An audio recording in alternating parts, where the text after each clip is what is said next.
আপনাদেরকে দিতে আসছি, ঠিক আছে? প্রথম কথা হলো, দেশে একটা পরিবর্তন হয়েছে। ভালো মন্দ কি হলো আমি সেই বিচার বিশ্লেষণে যাব না।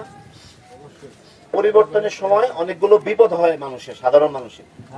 যেমন এখন পুলিশ কোথাও নাই, একটা জায়গায় আগুন লাগলে আপনি দেখে ফায়ার সার্ভিস পাবেন না, আপনি ভূমি অফিসে গেলে কর্মকর্তা পাবেন না।